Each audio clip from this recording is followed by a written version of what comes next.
Assalamualaikum warahmatullahi wabarakatuh. Perkenalkan, nama saya Cutarita Marsha dengan NIM 2103273 pada mata kuliah Pengelolaan Perkebunan 7B. Nah, pada video kali ini kita akan membahas tentang pabrik pada tanaman kelapa sawit. Pabrik kelapa sawit atau PKS merupakan pabrik yang bertahan baku tandan buah segar atau TBS. Kelapa sawit yang akan diolah menjadi minyak kelapa sawit atau crude palm oil atau CPO pada inti sawit atau kernel. Crude palm oil CPO diperoleh dari daging buah, sedangkan inti sawit atau kernel diperoleh dari biji. Proses pengelolaan kelapa sawit menjadi crude palm oil atau CPO di pabrik kelapa sawit terdiri dari rangkaian proses pengelolaan mulai dari penerimaan buah, di mana buah yang masuk ke pabrik dilakukan proses penimbangan berat atau TBS agar terdapat perhitungan rendaman yang tepat dari stasiun penerimaan buah, kemudian diteruskan ke stasiun perebusan untuk melunakkan berondolan TBS sehingga mudah dilepas dari jejangannya untuk menghentikan pengembangan asam lemak bebas. Dari stasiun perebusan buah dimasukkan ke stasiun penebahan atau desser untuk memisahkan berondolan dari janjangannya dengan cara mengangkat dan membantingnya. Setelah dari stasiun penebahan, kemudian buah menuju stasiun pengempaan atau pressing press. Dilakukan proses pelumatan buah pada digeser agar daging buah terlepas dari biji dan dilanjutkan dengan pengempaan pada screw press untuk memeras daging buah sehingga dihasilkan minyak kasar atau crude oil. Dari stasiun kempa kemudian dilanjutkan ke stasiun klarifikasi dan dilakukannya pemisahan antara minyak, sludge, dan air. Dari seluruh proses pengelolaan kelapa sawit diperlukan sebuah bak penampungan dan pengendapan yang disebut bak fat pit. Bak fat pit diberikan steam pemanasan yang berfungsi untuk memisahkan minyak dan lumpur agar pengutipan minyak lebih optimal. Prinsip kerja bak feed adalah sebagai tempat penampungan dan pengendapan sludge dan air melalui bagian bawah. Pada sekat bak ujung dipasang pipa underflow. Secara gravitasi, sludge dan air pada bagian bawah akan keluar dan terus dipompakan ke kolam limbah, dan minyak akan terlihat melayang pada permukaan atas karena memiliki berat jenis yang lebih kecil. Setelah minyak terlihat terpisah dari sludge, maka dilakukan proses pengembalian minyak dengan oil skinner yang dilakukan secara manual oleh operator sehingga memerlukan waktu yang lama dan tidak berjalan secara efektif. Oleh sebab itu, karena selama ini masih menggunakan oil skinner secara manual, sehingga diperlukan sistem kontrol untuk oil skinner agar dapat melakukan pengambilan minyak secara otomatis. Sistem oil control yang akan dibuat berjudul Rancangan Bangun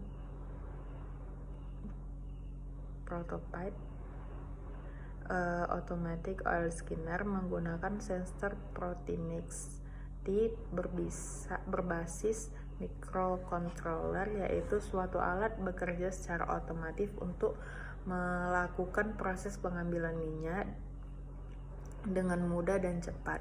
Sistem automatic oil skinner menggunakan Arduino Mega 2560 untuk memberikan perintah secara otomatis. Sensor ultrasonik akan mengidentifikasi ketinggian minyak sehingga linear actuator bekerja mengambil minyak, dan sensor proximity akan mendeteksi corong untuk berhenti linear actuating.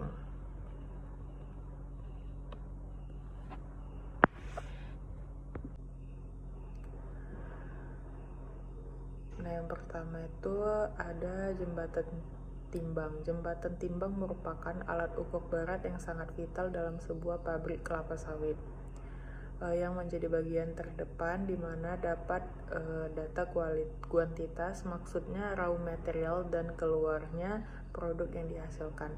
Timbangan berfungsi untuk mengetahui berat bahan baku yang masuk ke pabriknya, yaitu dengan menghitung bruto atau berat barang dengan truk. Lalu tara berat truk kosong dan neto berat bersih barang dari TBS dan yang keluar dari pabrik. Setiap truk TBS dan CPO yang masuk ke PKS mengalami 2 kali penimbangan, yaitu ketika truk masuk ke pabrik, juga penimbangan ketika truk keluar pabrik. Jembatan timbang pada dasarnya terdiri dari plat-plat dan load cell yang berfungsi sebagai sensor beban. Sensor beban kemudian akan membaca dan mengirim data ke monitor lewat wiring dan ditampilkan dalam bentuk angka-angka digital di monitor timbangan. Nah, selanjutnya itu ada proses penerimaan buah. Setelah proses penimbangan, TBS kemudian dibongkar di lantai sortasi untuk dilakukan sortasi. Lantai sortasi berfungsi juga untuk penampungan sementara TBS sebelum diolah atau tempat buah restan atau diinapkan.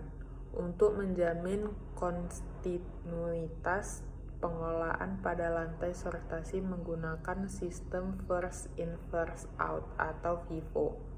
Proses pemeriksaan kualitas atau sortasi.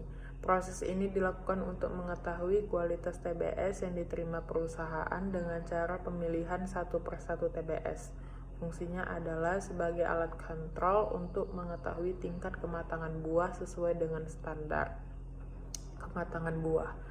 Lalu membantu tercapainya rendemen pabrik dengan melihat mutu buah yang masuk ke pabrik dan bagaimana sistem perebusan yang akan dilakukan, mengendalikan buah yang di luar kriteria. Lalu untuk TBS yang diberi dari pihak ketiga, proses sortasi dilakukan dengan lebih cermat, di mana TBS yang tidak sesuai dengan kriteria mutu dan lebih kecil, kurang dari lebih kecil 7 kg, buah mentah, tandan kosong, buah busuk, dan buah sakit dimasukkan kembali ke truk untuk ditimbang sebagai tara. Hasil sortasi panen digunakan untuk menghitung rendemen distribusi tiap-tiap afdeling pemasok dan membuat material balance atau analisa tandan untuk setiap tahun tanam dan setiap afdeling kebun. Nah, di dalam pabrik tadi ada benda-benda, yaitu benda atau alat, yaitu lori. Itu untuk mengangkut TBS dari loading rem menuju rebusan. Lori juga sebagai wadah untuk merebus TBM di sterilizer.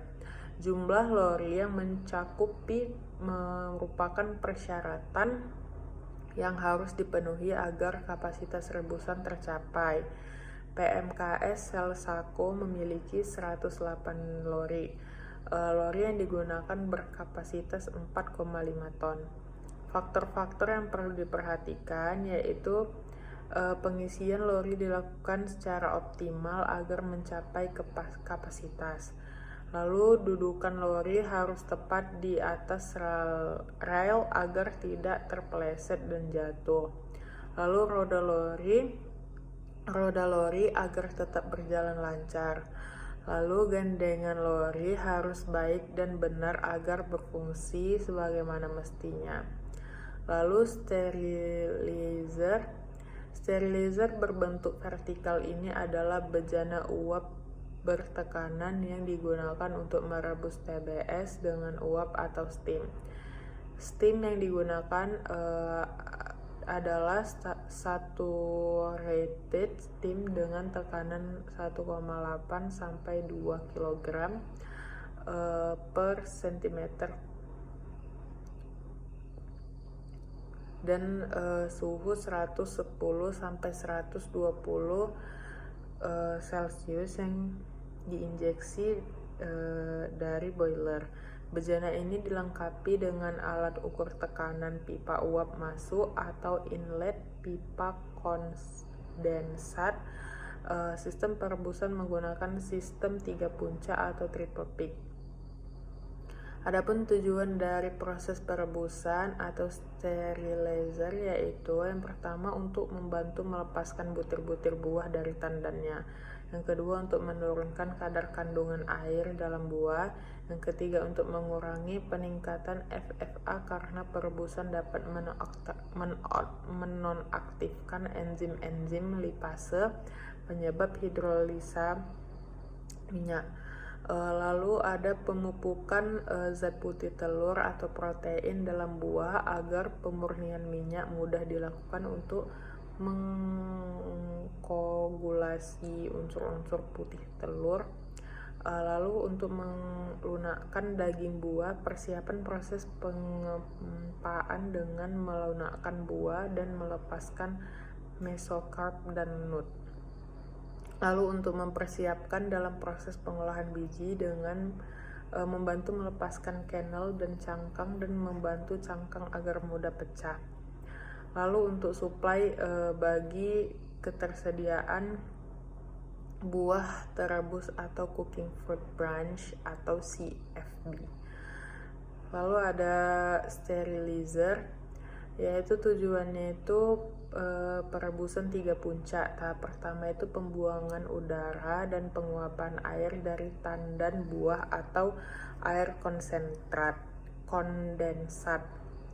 Yang tahap kedua yaitu pembuangan udara dan penguapan air dari tandan buah. Yang tahap ketiga yaitu pematangan dan pelunakan daging dan membuat kejutan terhadap biji agar terjadi kekoplakan. Cara ini dilakukan untuk mendapatkan hasil rebusan buah yang sempurna, mengingat kerapatan brondolan dalam tanah buah semakin padat dan solid. Untuk mencapai kematangan perebusan brondolan bagian dalam diperlukan panas yang cukup. Pembuangan air kondensat dan udara pada pada puncak 1 dan 2 harus benar-benar sampai habis karena air dan udara merupakan penghantar panas yang buruk. Pada puncak ketiga, perebusan dilaksanakan selama 45 menit tergantung pada kondisi buah. Waktu yang digunakan untuk sterilisasi adalah 75 sampai 80 menit. Sedangkan waktu untuk satu siklus perebusan 110 sampai 120 menit. Nah, selanjutnya itu ada triple atau hoisting crane. Triple berfungsi untuk menuangkan lori yang berisi buah yang sudah direbus ke dalam scraper, conveyor, dan di bawah ke derser. Jumlah tipler di PMKS Seisaco ada 1 unit. Tipler bekerja dengan cara memutar lori sebesar 360 derajat sampai buah dalam lori habis tertuang. Tipler digunakan secara terus-menerus sesuai dengan jalannya proses pengolahan dalam pabrik.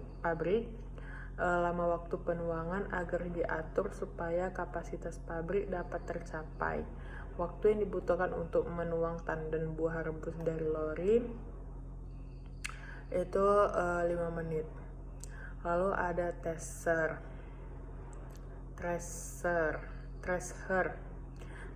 berfungsi untuk memisahkan brondolan dari janjangan dengan cara mengangkat dan membanting serta mendorong atau membawa janjangan keluar dengan putaran drum thresher 23 rpm. Brondolan akan terpisah dengan janjangannya akibat dibanting dan jatuh kembali, lalu dibanting kembali dan jatuh. Thresher terdiri dari sebuah drum yang isinya berbentuk kisi-kisi dengan jarak tertentu yang berfungsi agar brondolan yang terpipil jatuh ke bawah dan dilengkapi dengan sirip atau skat yang berfungsi untuk menghadang tandan agar terjadi pengangkatan dan pembantingan serta mengarahkan janjangan dan membawanya ke ujung drum. Brondolan yang terpisah akan masuk pada lubang tersebut dan akan jatuh ke konveyor, dan selanjutnya brondolan diangkut ke stasiun pengempaan. Sedangkan tandan yang sudah terpisah dengan brondolan akan terbanting dan keluar akibat adanya spike plate atau plate pembawa yang sengaja dipasang dengan kemiringan 5%. Lalu faktor yang mempengaruhi efektivitas kerja tracer adalah putaran dari tracer, itu 23 rpm, pengaturan buah yang masuk ke dalam alat penebah dan disesuaikan dengan kapasitas air sehingga tidak terjadi kelebihan kapasitas. Ketinggian bantingan tanah buah rebus di dalam drum. Untuk perebusan yang sempurna, ketinggian bantingan cukup 1,2 m. Hal ini diperoleh dengan putaran drum yang sesuai 23 rpm. Kemiringan spike dan jumlah pisau pelempar, kebersihan dan jarak kisi-kisi sisi drum. Efektivitas tracer dapat dilihat dari USF atau unstripped fruit, yaitu brondolan yang sudah lepas dari spiklet tetapi tidak mau keluar dari tandan. Lalu oil losses pada jaringan kosong. Lalu ada digester. Digester adalah kettle tegak yang mempunyai dinding rangkap, poros pemutar yang lengkap dengan pisau-pisau pengadu. Jumlah pisau pengadu dalam satu buah digester terdiri dari 4 pasang pisau pengadu yang bersertifikat dan 1 pasang pisau pelempar. Letak pisau-pisau ini dibuat bersilangan antara pasangan yang satu dengan yang lain agar daya adukan cukup besar dan sempurna. Untuk start awal, digester diisi penuh 80-90%, kemudian diputar selama 15 menit dan line press dibuka. Fungsi digester adalah melumatkan daging buah, memisahkan daging buah dengan biji, mempersiapkan feeding press, menaikkan temperatur, meniriskan minyak, dan homogenis. Digester adalah kettle tegak yang mempunyai dinding rangkap poros pemutar yang dilengkapi dengan pisau-pisau pengaduk. Faktor-faktor yang mempengaruhi kerja digester yaitu kondisi pisau pengaduk digester. Jika aus, segera diganti. Level volume buah dalam digester minimal berisi 3-4 dari volume digester, atau pisau bagian atas tertutup oleh brondolan.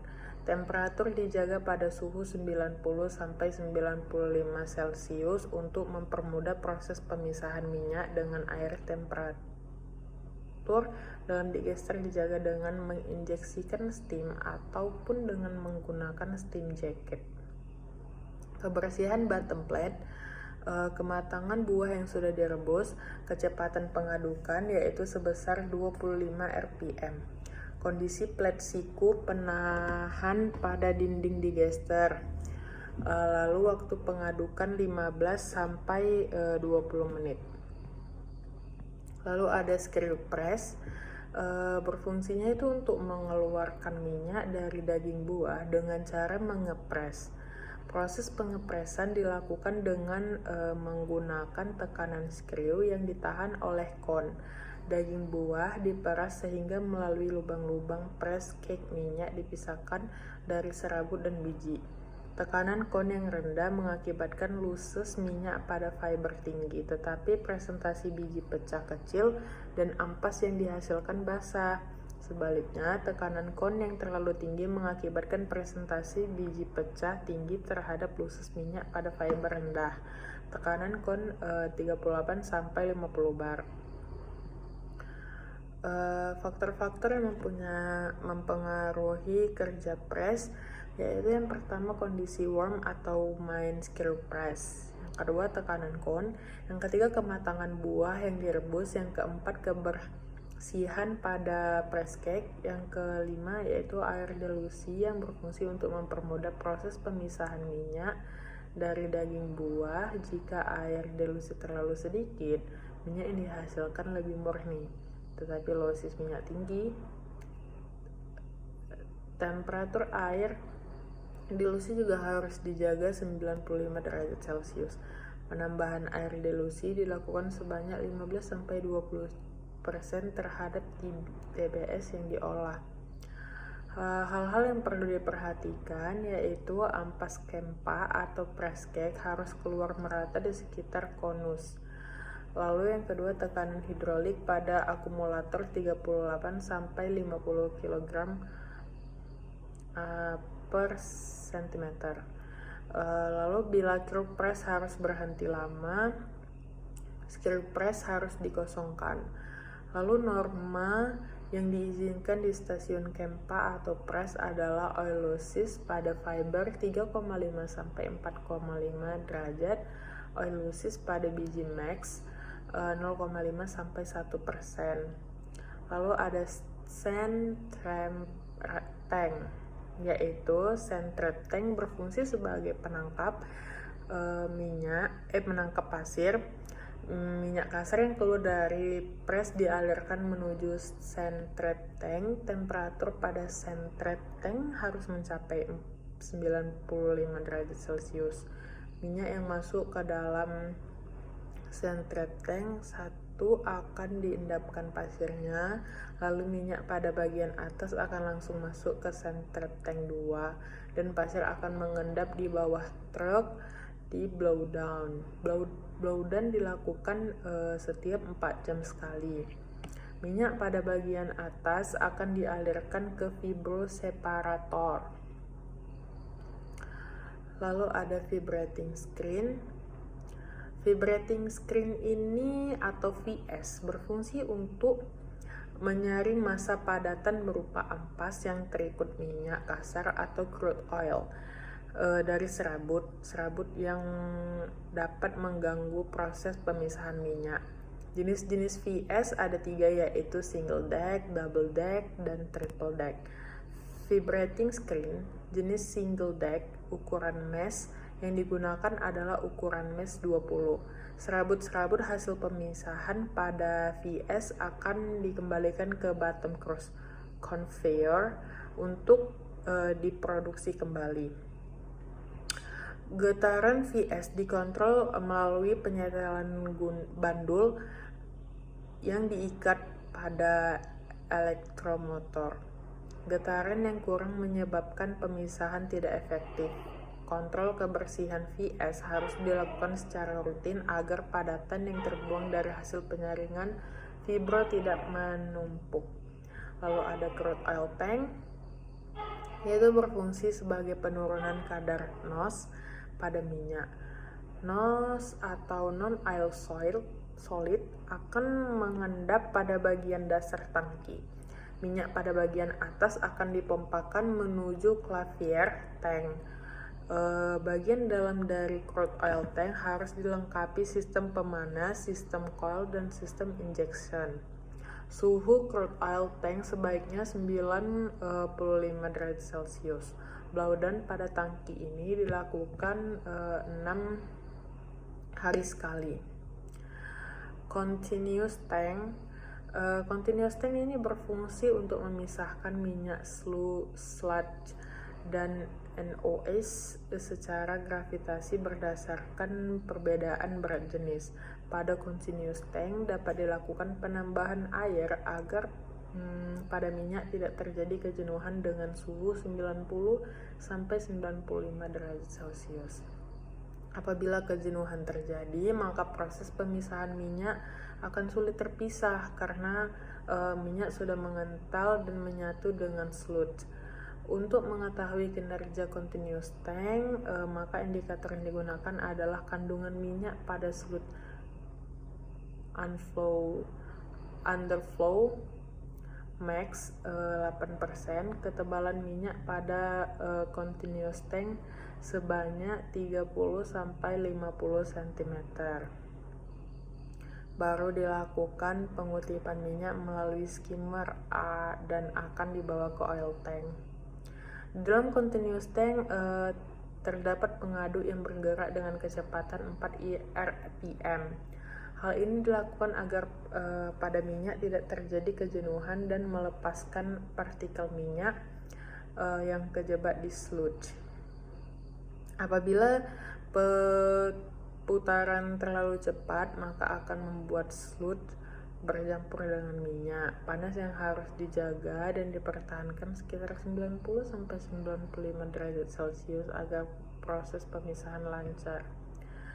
Lalu pada tangki ini dilakukan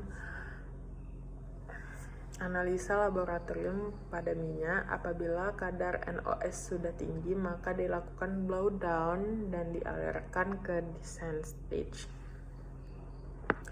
Hal yang perlu diperhatikan di CST atau continuous tank yang pertama yaitu air dilusi, kecepatan stirrer atau pengaduk, lalu steam yang masuk, lalu drain atau blowdown, dan temperatur. Lalu kita masuk ke dalam alat yaitu oil tank, yaitu minyak continuous tank akan mengalir ke oil tank. Oil tank berfungsi sebagai pengendapan minyak untuk memisahkan minyak dengan kotoran dan partikel sludge. Minyak masuk pertama kali ke oil tank nomor 4 kotoran dan partikel sludge akan mengendap karena adanya gaya gravitasi dan perbedaan berat jenis. Kotoran akan mengendap pada bagian bawah oil tank nomor 4, sedangkan minyak pada oil tank nomor 4 akan dipompakan ke oil tank nomor 3 untuk disirkulasi untuk diendapkan dan dimasak selama 90 menit. Minyak dari oil tank nomor 3 akan dipompakan ke oil tank nomor 2 untuk disirkulasi mengurangi kadar air. Selama sirkulasi, suhu tetap terjaga pada 95 derajat Celcius. Setelah selesai sirkulasi, minyak akan dipompakan ke oil blower. Oil tank nomor 1 untuk cadangan. Hasil blowdown akan dialirkan ke monotank untuk selanjutnya akan dipompakan ke continuous tank. Faktor yang mempengaruhi kinerja oil tank adalah temperatur, kondisi sistem coil, dan blowdown. Nah, selanjutnya itu ada oil blower.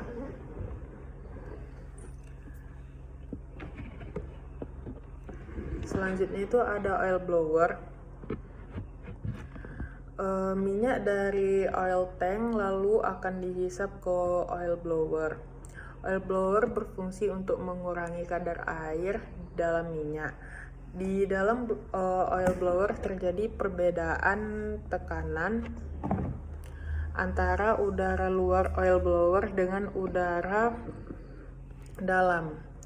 Tekanan di dalam oil blower sangat rendah. Pada tekanan yang rendah, fluida akan lebih cepat menguap meskipun belum mencapai titik didihnya. Minyak dan air memiliki titik didih yang berbeda. Minyak memiliki titik didih lebih tinggi dari air sehingga minyak tidak ikut menguap dengan air. Pada saatnya minyak dihisap ke oil blower, minyak akan dispray ke oil blower melalui nozzle sehingga air di dalam minyak akan mudah menguap dan terhisap oleh blower. Selanjutnya terdorong keluar ke wadah penampung air oleh blower karena titik didih minyak lebih besar daripada air, maka minyak tidak dapat menguap dan jatuh ke bawah, dihisap oleh oil transfer pump yang kemudian mengalir ke daily tank. Lalu selanjutnya ada stock tank. Fungsinya itu untuk tempat penyimpanan sementara minyak produksi yang dihasilkan sebelum dikirim. Faktor yang harus diperhatikan pada stok tank yaitu kebersihan tangki. Stok tank harus dibersihkan secara rutin karena kebersihan tangki mempengaruhi kenaikan kadar FFA dan kotoran. Kondisi steam coil, kondisinya harus diperiksa rutin karena kebocoran sistem coil dapat mengakibatkan naiknya kadar air pada CPO. Temperatur 40-60 derajat Celcius. Lalu selanjutnya itu ada sludge tank. Sludge tank berfungsi sebagai tempat penampung sludge sementara sebelum diolah ke descenter. Dilakukan pemanasan pada sludge agar tidak jenuh pada suhu 80-95 derajat Celcius. Terjadi proses pengendapan pada bagian bawah sludge tank yaitu sludge dan NOS. Dari dasar tangki dipompakan ke balance tank untuk umpan descenter. Lalu akan dilakukan blowdown apabila endapan NOS pada dasar sludge tank telah sangat kental. Sludge hasil pengendapan akan dipompakan ke balance tank. Lalu selanjutnya ada descenter. Sludge paste yaitu cairan lumpur dari continuous tank yang masih mengandung minyak maksimum 8% dan diolah lebih lanjut oleh descenter.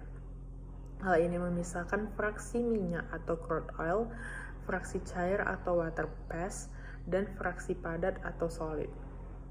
Prinsip kerja alat ini adalah memisahkan ketiga fraksi dengan putaran kurang lebih 3.500 rpm.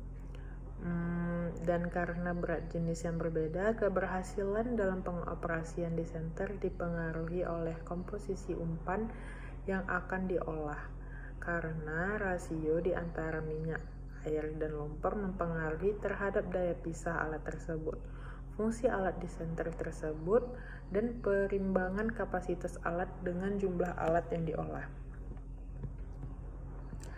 Lalu water paste tank adalah tangki sebagai tempat penampungan water paste hasil dari pemisahan descenter yang masih mengandung minyak. Water paste hasil dari descenter akan diolah, kemudian akan dilakukan proses pengutipan minyak oleh sludge separator. Sludge separator adalah alat untuk mengutip minyak yang masih terkandung di dalam water paste dengan cara sentrifugasi dengan diputar 4200 rpm di mana minyak, air, dan NOS dengan berat jenis yang lebih tinggi akan terlempar keluar dari poros dan minyak yang berat jenis akan lebih rendah dan masuk ke dalam poros. Kapasitas sludge separator ditentukan oleh ukuran nozzle yang digunakan. Untuk ukuran nozzle dipakai sekecil mungkin agar meminimkan kehilangan minyak pada draft buang sludge separator. Pengoperasian sludge separator dengan cara membuka keran air penuh dan mengatur keran umpan sludge separator dikontrol melalui sudut flap. Pada side glass, air membentuk 150. Minyak akan keluar dan langsung dipompakan ke monotank, sedangkan NOS akan dipompakan ke descentage tank. Lalu ada monotank, minyak hasil pemisahan descenter sludge separator dan hasil pengutipan dari fed sampai pit langsung mengalir ke monotank. Minyak yang ditampung oleh monotank akan dikembalikan ke continuous tank untuk diolah kembali. Pada monotank ini juga terjadi proses pengendapan kotoran dan sludge yang masih terikut dalam minyak yang kemudian akan dibuang ke parit menuju fed pit. Lalu descentage tank berfungsi sebagai tempat penampungan air kondensat rebusan yang akan digunakan sebagai air delusi pada stasiun pres. Descent tanks juga menampung blowdown dari continuous tank, sludge tank, dan water paste tank dan lumpur dari sludge separator untuk kembali dilakukan pengendapan untuk memisahkan minyak yang minyak dan mengutipnya kembali dan dialirkan ke continuous tank, sementara sisanya dialirkan ke fat pit. Nah, fat pit ini berfungsi sebagai tempat penampungan hasil pemisahan dari descentage tank dan aliran dari parit stasiun klarifikasi. Fat pit terdiri dari 4 bak dan dilengkapi dengan sekat-sekat. Gunanya sekat untuk mengutip sisa-sisa minyak yang memungkinkan masih ada dan mengendapkan kotoran minyak. Minyak yang terkutip akan dipompakan ke descentage tank. Lalu selanjutnya itu ada cake breaker conveyor atau CBC. Ampas kempa atau cake dari stasiun press akan langsung jatuh ke cake breaker conveyor untuk dibawa ke deperisserper. Cake breaker conveyor ini berfungsi untuk membawa cake yang masih mengandung fiber dan nut ke deperisserper serta memecahkan gumpalan cake dari presan agar mempermudah di dalam pemesahan oleh separating column untuk selanjutnya dibawa ke fiber silikon sebagai bahan bakar boiler. Sedangkan nut akan jatuh menuju deperisserper untuk selanjutnya akan dibersihkan serabut-serabut halus yang masih menempel pada bagian luar nut yang dapat meredam leparan dari ripple mill dan nut cracker sebagai alat pemecah. Separating column, alat ini berfungsi untuk menghisap fiber. Pemisahan dilakukan dengan hisapan dari fiber siklon dengan pengaturan dari airlock. Penghisapan dilakukan dengan prinsip perbedaan berat jenis, di mana berat jenis paling ringan fiber akan terhisap ke fiber silikon. Serabut yang terhisap langsung dibawa menuju airlock, lalu fiber akan dibawa oleh conveyor untuk menjadi bahan bakar boiler dan nut berat jenis. Yang berat akan jatuh ke bawah dan akan langsung masuk ke deperisserper. Deperisserper berfungsi untuk membersihkan nut dari kotoran fiber yang masih melekat pada nut. Putaran deperisserper 15 rpm. Di dalam deperisserper terdapat sudu yang digunakan untuk membawa nut berjalan ke ujung dari deperisserper dan yang terdapat lubang-lubang sebagai tempat masuknya nut yang sudah dipisahkan dengan kotoran dan fiber. Nut silo, nut yang dibawa oleh well nut conveyor membagi nut menuju nut silo nomor 1 dan nomor 2. Alat ini berfungsi sebagai tempat nut pemanasan nut agar cangkang dan inti berpisah atau koplak yang dapat memaksimalkan kerja ripple mill dan nut cracker. Lalu selanjutnya itu ada nut grading. Nut grading ini berfungsi untuk memisahkan biji menurut ukuran yang berbeda sebagai umpan ripple mill dan nut cracker. Lubang 1 untuk nut dengan diameter kecil, lubang 2 untuk nut dengan diameter sedang. Dua lubang ini untuk umpan ripple mill 1 dan 2. Sedangkan lubang 3 untuk nut berdiameter besar atau nut dura lubang ini untuk umpan nut cracker. Nut grading berputar dengan kecepatan 23 rpm. Pemisahan ini terjadi karena adanya putaran dan lubang dari drum dengan diameter berbeda. Lalu ada ripple mill. Alat ini berfungsi untuk mencegah nut dengan cara menggiling. Nut yang masuk ripple mill akan digiling oleh rotor bar ripple mill dan ditahan dengan stator bar ripple mill yang memiliki permukaan yang kasar dan menyebabkan terjadinya pecahnya nut. Faktor yang mempengaruhi efisiensi pemecahan, jarak atau clearance antara rotor dengan stator, RPM, tingkat kekeringan nut. Pengukuran besarnya jarak harus dilakukan berdasarkan bahan baku yang masuk agar nut dapat pecah sempurna. Nutcracker ini berfungsi untuk memecahkan biji dengan sistem memparan biji yang berdiameter besar ke dinding nut cracker dengan kecepatan tinggi. Maka biji yang memiliki diameter yang besar sekalipun akan pecah. Kadar air biji yang rendah akan lebih mudah dipecah dan menghasilkan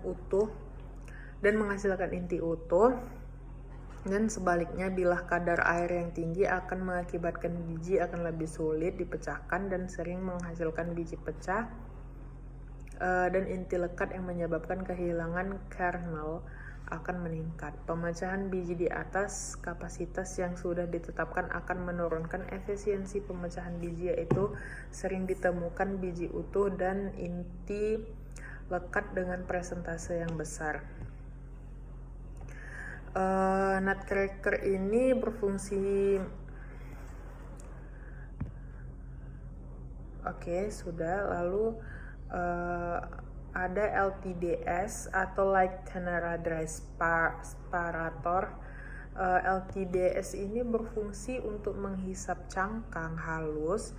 Aliran udara terjadi karena adanya hisapan dari blower LTDS atau siklon yang memisahkan cangkang dengan udara pembawaannya, sehingga pecahan cangkang yang terbawa dalam aliran akan terpisah dengan udara dan jatuh ke bawah menuju airlock dan akhirnya jatuh ke horizontal shell conveyor menuju stasiun boiler. Faktor-faktor yang mempengaruhi kinerja LTDS adalah hisapan atau damper airlock dan fan. Lalu ada kebocoran ducting dan kualitas serta kuantitas umpan masuk. Lalu selanjutnya ada claybed.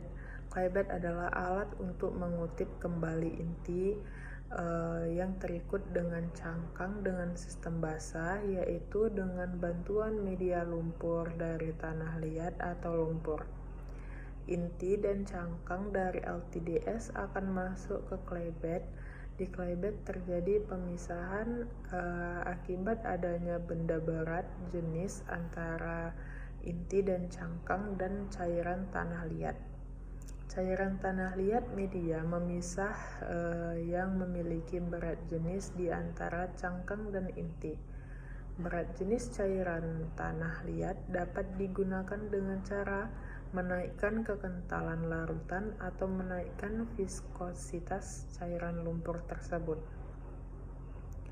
Lumpur dari tanah lempung atau liat yang baik memiliki 1,120 kg per liter. Lalu ada kernel dryer. Kernel dryer ini berfungsi untuk mengurangi kadar air yang terkandung dalam inti. Penurunan kadar air pada inti bertujuan untuk menghindari penjamuran pada saat penyimpanan. Temperatur kernel dryer 80 derajat Celcius ini dilakukan agar pengeringan pada inti sempurna sampai pada dalam intinya. Kadar air inti maksimum 7%, kapasitas kernel dryer 10 ton. Lalu ada pneumatic blower.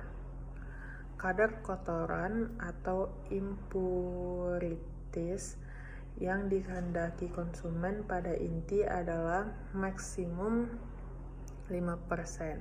Untuk itu, PKS PT Sokvindo Matapau menggunakan pneumatic blower untuk mengurangi kadar kotoran dalam inti. Prinsip kerja alat ini sama dengan LTDS atau pemisahan cangkang dan inti dengan sistem kering. Karena perbedaan berat jenis cangkang atau kotoran pada inti kering akan jatuh ke bawah, sedangkan inti kering akan terikut oleh hisapan blower menuju kernel bin. Nah, lalu ada kernel bin. Kernel bin ini berfungsi sebagai tempat penyimpanan inti produksi sebelum dikirim untuk dijual. Kernel bin sebaiknya dilengkapi fan agar uap air yang terkandung di dalam inti dapat keluar dan tidak menyebabkan kondisi dalam storage lembab yang kemudian menyebabkan timbulnya jamur pada inti.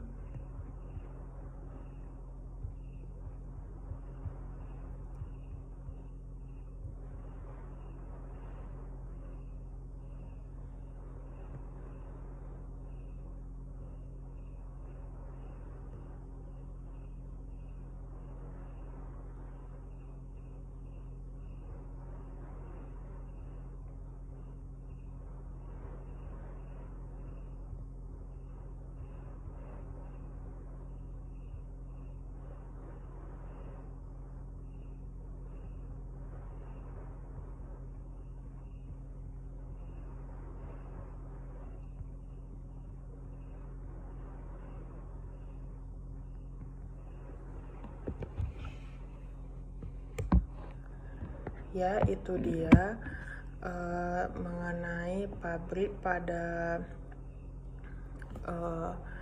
proses penanaman pada kelapa sawit. Mohon maaf bila ada kesalahan kata. Wassalamualaikum warahmatullahi wabarakatuh.